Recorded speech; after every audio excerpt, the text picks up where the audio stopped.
Hello कहानी के दीवानों, इस बार मैं लेके आया हूँ आपके लिए कोरियन ड्रामा सीरीज जो कि है it's okay not to be okay, जो कि एक मास्टरपीस है कोरियन ड्रामा का। इस सीरीज में ड्रामा है, रोमांस है और एक बहुत ही खूबसूरत लव स्टोरी है जो कि हम जानेंगे इस सीरीज के अंदर। तो चलिए ज्यादा देर ना करते हुए सीरीज की शुरुआत करते हैं। स्वागत है आपका हमारे चैनल एक्सप्लेनर जिमी पर। स्टोरी की शुरुआत होती है एनिमेशन से, जहाँ पे कि हमें एक लड़की की स्टोरी दिखाई जाती है जिसके ऊपर एक साया है जो उसे किसी से भी दोस्ती नहीं करने देता है। जब भी वो किसी से दोस्ती करने की कोशिश करती है तो वो साया उसे कभी से दोस्ती नहीं करने देती है। इसी के साथ में वो बहुत ज्यादा उदास होती है कि उसके कोई भी दोस्त नहीं है। तभी वो एक लड़के को पानी में डूबने से बचाती है और डूबने से बचाने के बाद उस लड़के को उससे प्यार हो जाता है, जहाँ पे कि उस लड़की को भी प्यार हो जाता है। और इसी के साथ वो लड़का हमेशा ही उसके साथ में चलने लगता है और धीरे धीरे उस लड़की के ऊपर से वो बुरा साया गायब हो जाता है। लेकिन एक दिन आता है जहाँ पे कि वो उसे बुलाती है और तितलियों को नुकसान पहुंचा देती है, जहाँ पे कि वो उससे पूछती है कि क्या तुम अभी भी मेरे दोस्त बने रहना चाहोगे। और जहाँ पे वो लड़का देखने के बाद डर जाता है और वहाँ से भाग जाता है। बस इसी के साथ हमें प्रेजेंट का सीन दिखाया जाता है, जहाँ पे कि कैमरा जाता है उस असली लड़की के ऊपर जिसका नाम है मूंग यूंग, और उसके कान में एक औरत की आवाज आती है जो कि बोलती है तुम एक चुड़ैल हो, तुम कभी किसी की दोस्त नहीं बन सकती। जहाँ पे कि वो बोलती है मैं जानती हूँ माँ। बस इसी के साथ हमें पता चलता है वो जो साया है वो उसी की माँ का है। अब हमें मूंग यूंग के बारे में थोड़ी और जानकारी दी जाती है, जहाँ पे कि वो बच्चों के लिए स्टोरी लिखती है और उसकी स्टोरियों में हमेशा से ही चुड़ैल और इन सारी चीजों का जिक्र रहता है। जैसे कि उसकी खुद की पर्सनैलिटी है, वो उन कहानियों में भी चुड़ैल और डार्कनेस के बारे में ही लिखती है। लेकिन बच्चों को वो बहुत ज्यादा पसंद आती है और बच्चों को उसकी लिखी गई कहानियां भी बहुत ज्यादा पसंद आती हैं। अब हमें दो भाइयों से मिलवाया जाता है, गैंग जी और सैंग जी। ये दोनों भाई हैं और सैंग जी मेंटली रूप से थोड़ा सा कमजोर है, जहाँ पे कि उसे बीच बीच में दौरे आते रहते हैं। इस कारण गैंग जी को बहुत ज्यादा परेशानी होती है, पर वो उसका भाई है तो हमेशा ही उसे संभालता है। और क्योंकि उसका भाई एक मेंटली चैलेंज पेशेंट है तो इसीलिए गैंग जी काम भी करता है एक हॉस्पिटल में जो कि मेंटली पेशेंट लोगों के लिए ही है। और गैंग जी के अंदर बहुत सारा पेशेंस है, यानी कि उसके अंदर बहुत शांति है। एक पेशेंट उसके ऊपर उल्टी कर देती है लेकिन वो बुरा नहीं मानता है। और भी बहुत सी ऐसी चीजें होती हैं जहाँ पे कि वो हमेशा शांत रहता है, यानी कि वो बहुत ज्यादा काम बंदा है। अब मिस्टर ली को एक कॉल आता है हॉस्पिटल से जूही की तरफ से, जहाँ पे कि वो बताती है कि मुनियोंग के पिता की सर्जरी होनी है जिसके लिए हमें सिग्नेचर की जरूरत है मुनियोंग की। जहाँ पे कि मुनियोंग अपने मैनेजर को बोलती है कि मुझे फर्क नहीं पड़ता मेरे पिताजी जी रहे हैं या मर रहे हैं, लेकिन अगर उसे इतनी ही चिंता है तो कहो घर आके सिग्नेचर ले जाए। जहाँ ये सुनने के बाद हमें पता चलता है उसे अपने पिता से किसी तरह का कोई लगाव नहीं है। अब इसका जो मैनेजर है मिस्टर ली, इसके बारे में भी थोड़ा जान लीजिए। एक पब्लिशर कंपनी का मालिक है जो कि मुनियोंग की किताबों को पब्लिश करता है और उसका मैनेजर भी है, जहाँ वो हमेशा ही परेशान रहता है मुनियोंग की हरकतों से। अब मुनियोंग का एक इवेंट होता है जहाँ पे कि वो बच्चों को कहानियां सुना रही होती है, पर इसी के बीच में जो गैंग जी का हॉस्पिटल है वहाँ से एक पेशेंट भाग के आ जाता है अपनी बेटी को ढूंढते हुए और वो उसके इवेंट में पहुंच जाता है, जहाँ पे कि वो सभी लोग उससे डरने के बाद भाग जाते हैं। उसका इवेंट कैंसिल हो जाता है। जहाँ मुनियोंग को ये देखने के बाद बहुत ज्यादा गुस्सा आता है, जहाँ पे कि वो देखती है एक बच्ची को पकड़ के लेके जा रहा है वो, और उसे ये देखने के बाद बहुत गुस्सा आता है और वो उसे बचाने के लिए आती है। जहाँ पे कि वो बचाते हुए वो पेशेंट उसके ऊपर ही हमला कर देता है और उसका गला घोट के उसे मार रहा होता है। और ये देखने के बाद उसे अपने पिता की याद आने लगती है, जहाँ पे कि उसके पिता ने भी उसे मारने की कोशिश की थी इसी तरह से। अब यहाँ पे गैंग जी की एंट्री होती है जो कि उसी पेशेंट को ढूंढते हुए आया था और उसे बचाता है वहाँ पे, और उसे बचा के पेशेंट को पीछे से बांध देता है। जहाँ पे कि मुनियोंग को बहुत ज्यादा गुस्सा आता है और वो एक चाकू लेके उस पेशेंट को मारने वाली होती है, लेकिन गैंग जी अपना हाथ अड़ाता है बीच में, जिससे कि उसके हाथ पे कट लग जाता है बहुत ज्यादा और ब्लड निकल जाता है। अब ये देखने के बाद वो पेशेंट खुद डर जाता है कि ये तो मुझसे भी बड़ी पागल है। बस इसी तरह से वो पेशेंट चला जाता है और मुनियोंग गैंग जी के हाथ पे कपड़ा बांध देती है और यहीं पे ही मुनियोंग को कुछ स्पेशल फीलिंग्स आने लगती है गैंग जी के लिए। जहाँ पे कि हमें पता चलता है गैंग जी से उसकी एक मुलाकात पहले भी हुई थी, और जब उसकी मुलाकात होती है तो आसपास का जो माहौल है वो बहुत ज्यादा अच्छा होता है और फूल गिरने लगते हैं। और इस बार भी जब वो उससे मिलती है तो कुछ अलग सा ही अट्रैक्शन आ रहा होता है, एक स्पेशल फीलिंग डेवलप हो रही होती है उसके लिए उसकी। अब सीन दिखाया जाता है हॉस्पिटल के डायरेक्टर का, जहाँ पे कि गैंग जी भी मौजूद होता है और गैंग जी को डायरेक्टर बताता है कि हमारे हॉस्पिटल की रिस्पेक्ट खतरे में है, क्योंकि एक पेशेंट हॉस्पिटल से भाग गया, अब इसकी रिस्पॉन्सिबिलिटी किसी को तो लेनी ही पड़ेगी। जहाँ पे गलती गैंग जी की नहीं होती है और वो बताता है कि मैंने बहुत सोचा किसी को निकालने का, क्योंकि अब तुम्हारा ही नाम मेरे पास में आया है, जहाँ पे कि मैंने तुम्हारा रिकॉर्ड देखा, तुम पिछले 10 सालों में कहीं भी 10 महीने भी नहीं टिके हो, और जैसा कि मैंने देखा है तुम्हारे 10 महीने हो चुके हैं, तो मुझे लगता है वैसे भी तुम छोड़ के जाने ही वाले होगे। तो मैंने फैसला किया है मैं तुम्हें निकालूंगा, और तुम चिंता मत करो, मैं तुम्हारे सर्टिफिकेट में मेंशन करूंगा तुमने यहाँ 1 साल काम किया है। बस ये बता के वो गैंग जी को निकाल देते हैं। अब गैंग जी एक जगह पे बैठा होता है जहाँ पे कि उसका दोस्त जेसू आता है, जो कि पिज्जा डिलीवर करने जा रहा होता है, जहाँ पे कि वो आने के बाद उसे देख के बहुत खुश होता बोलता है बस फिर किसी से चोट लगवा ली है, चला बैठ, मैं पिज्जा डिलीवर करने आ रहा था, साथ में चल घर चलेंगे साथ में। जिसे देखने के बाद गैंग जी को बहुत खुशी होती है। एक वही होता है जो कि उसे बहुत अच्छे से समझता है और वो उसका एक बहुत ही अच्छा दोस्त है। बस इसी तरह से वो बाइक पे जाते हैं और थोड़ा सा इंजॉयमेंट कर रहा होता है, लेकिन पता चलता है तभी गाड़ी खराब हो गई है, और इसी के साथ वो दोनों पैदल चल रहे होते हैं। अब जहाँ पे कि वो बात करते हैं मुनियुंग के बारे में, उसकी परवरिश ऐसे हुई है, वैसे वो बहुत अच्छी है। और अब अचानक याद आता है गैंग जी को कि उसके भाई ने मुनियुंग का सिग्नेचर लेने के लिए कहा था, लेकिन वो भूल गया। अब किसी न किसी तरह तरकीब लगाते हैं और जेसू को बोलता है सिग्नेचर करने के लिए, और जेसू ना जाने कैसे कैसे करके आड़े टेढ़े करके उसके सिग्नेचर बना लेता है, जहाँ पे कि वो दोनों खुश होते हैं कि चलो अब सैंगजी खुश हो जाएगा इसको देख के। बस वो दोनों घर पहुंचते हैं और उस सिग्नेचर को सैंगजी को दिखाते हैं, जहाँ पे सैंगजी उस सिग्नेचर को देखते ही समझ जाता है एक नकली सिग्नेचर है, और उन दोनों से बहुत ज्यादा नाराज हो जाता है और कमरे में एक छोटी सी जगह बनाई होती है वहां जाके बैठ जाता है। और ये जानने के बाद गैंगजी को भी बहुत दुख होता है। अब इसी तरह से रात हो जाती है, जहाँ पे कि रात को गैंगजी देख रहा होता है अपने भाई को और देख के बहुत ज्यादा इमोशनल हो रहा होता है। इसी के साथ में एक मैसेज आता है उसके फोन पे, जहाँ पे कि मिस्टर ली बोल रहे होते हैं कि प्लीज मेरे ऑफिस में आओ, मुझे तुमसे डील करनी है। डील करनी है मीन्स उसको लग रहा होता है जो कि उसको चाकू लगा है वो केस कर देगा मुनियुंग के ऊपर, और जैसा कि मैंने बताया वो हमेशा ही परेशान रहता है मुनियुंग के कारण, और इसीलिए वो सोच रहा होता है कि वो कहीं वो मुनियुंग के ऊपर केस ना कर दे और उनकी आने वाली किताब में कोई प्रॉब्लम ना हो जाए। लेकिन जैसे मैसेज डिलीवर होता है हमें दिखाया जाता है सैंगजी तेजी चिल्लाने लगता है कि तितलियां तितलियां, जहाँ पे कि उसे बहुत बुरे ख्याल आ रहे होते हैं तितलियों को देख के, जहाँ पे कि हमें पता चलता है कि उसे तितलियों से ट्रॉमा है, यानी कि उसके साथ ऐसा कुछ हुआ जिससे कि उसे तितलियों से बहुत ज्यादा डर लगता है। इसी के साथ हमें पता चलता है जो गैंग जी है वो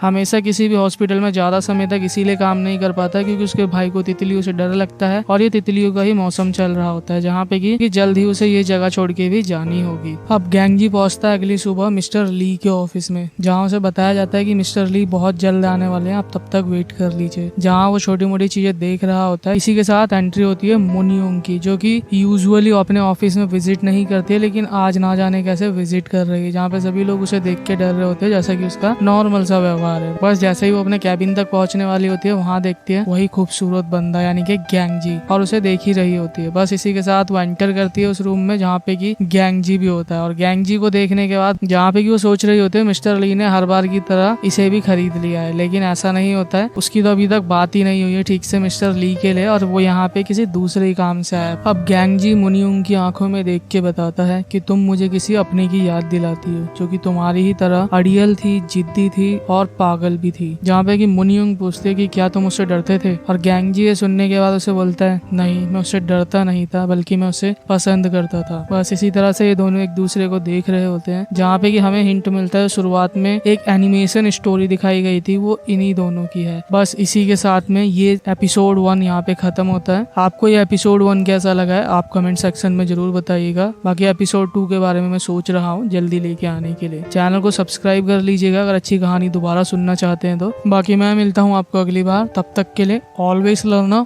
बाय।